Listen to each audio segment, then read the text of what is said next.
Remember teachers, if your TVs are not turned on at this time, make sure they are plugged in and turn them on manually.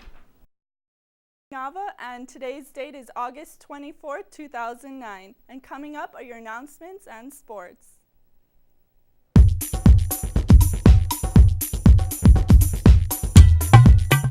And now, here's our principal, Mr. Martinez, telling us about how this new school year will go.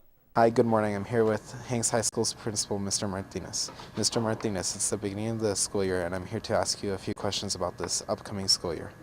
First off, why did we go to the traditional schedule? Based on our math scores from TAX last year, the superintendent, who just arrived in March, mandated that all classes, mathematics, be offered daily from year 1 to year 4. The only way we could manage to have math every day was to go on to a schedule that provided teachers the opportunity to see every student every day. Started with math, but then kind of grew from there. A scheduling committee of CEIC also was divided on whether or not the teachers wanted to see students every day as well. When it came down to it, the daily schedule of 8 periods made it possible for every teacher to see every student every day. Okay. Next, why is school starting at 8:35 instead of 8:45? To accommodate an 8-period schedule, the state mandates that each class period be a minimum of 45 minutes long. In order to accommodate the 45-minute class periods, as well as announcements like this one in the morning, and to have a 30-minute duty-free lunch and a 30-minute lunch for students, as well as passing time back and forth, the 45-minute period mandated or required an extension of the school day for about 10 minutes. Okay. How do you expect the 2,400 students to get lunch and eat in 34 minutes? Actually, the lunch schedule has approximately 42 minutes, or 40 minutes, excuse me, and we are not operating the cafeteria to capacity, and we are bringing in one of the vendors, one of our exclusive vendors, into Knight's quarters to provide additional service there, and the surrounding restaurants have notified us that they're able to serve students within that 30-minute time period. Okay. Are students going to be required to carry textbooks every day to class? That'll depend on the individual teacher.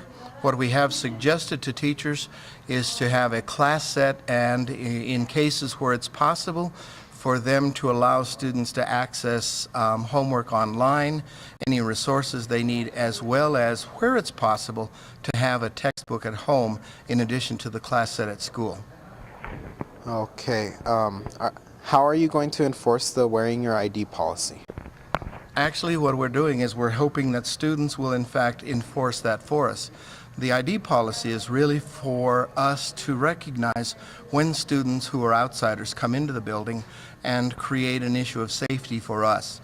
What will happen is every student will be issued an ID with either a clip or a lanyard, and when a student does not have an ID, a temporary ID will be made for them. If they've lost the ID, they will be charged a fee to reproduce a new one. Are there going to be lockouts this year?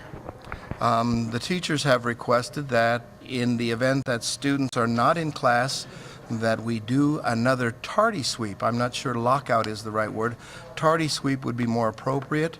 What we're doing this year is we are asking teachers to assist us in their particular hallways with the process of getting kids into class, getting students inside of classrooms, rather than waiting until it's late and then locking them out.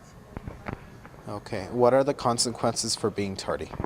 The consequences for being tardy is that we miss the first few minutes of precious instruction. When we were on the 87-minute block, teachers were not as pressed to begin instruction as quickly as they do.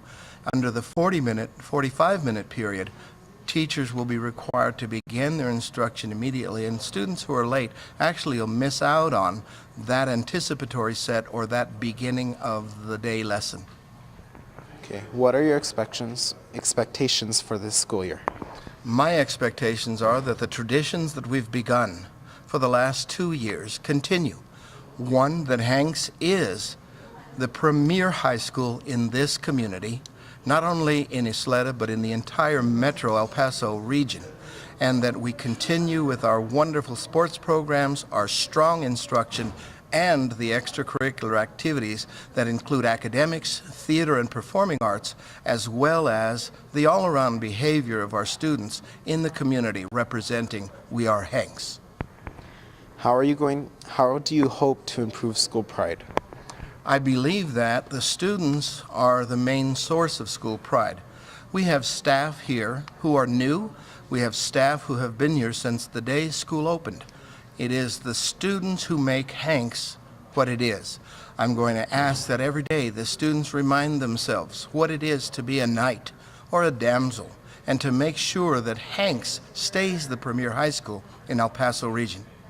Thank you very much, Mr. Martinez. My pleasure, and welcome to Hanks. And also, here's information about how registration went this school year.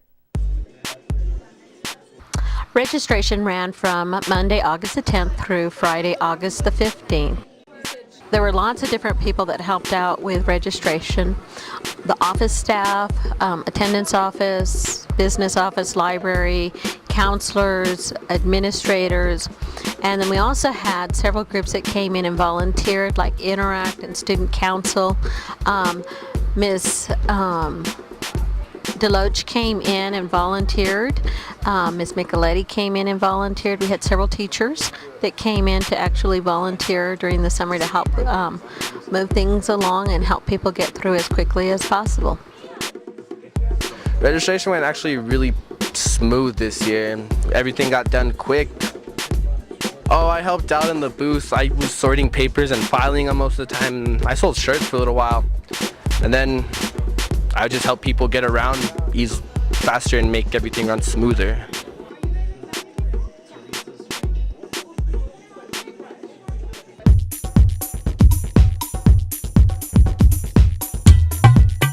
Attention all swim team members, please report to room 219 during 7th and 8th period. Also, anyone still interested in joining the swim team needs to stop by room 219 to meet with Coach Ellsworth in the morning, at lunch, or after school before Thursday. And now, Knights, it's time for your question of the day. This is a new feature added to our show to help you with either the SAT or TAKS. And now, here's the question. The American Red Cross is a group that helps people all around the world. It started as a result of the work of a great woman. That woman was named Clara Barton. It was during the Civil War that Barton began to work and lead to the beginning of the American Red Cross. She took care of injured soldiers and helped move supplies to on the battlefield. Later, the government of the United States chose her to serve as the head of nurses for the Army. Now here's the question. What is the best way to combine 2 and 3 sentences? Is it A, it started as a result of the work of a great woman that was named Clara Barton? Is it B, it started as a result of the work of a great woman named Clara Barton? Or C, it started as a result of the work of a great woman, she was named Clara Barton?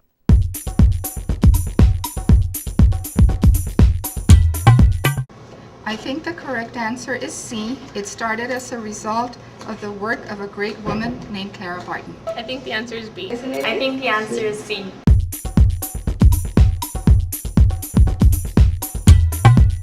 If you guessed C, it started as a result of the work of a great woman, she was named Clara Barton, then you are correct. Well, that's all the announcements we have for you today, Knights. Bye.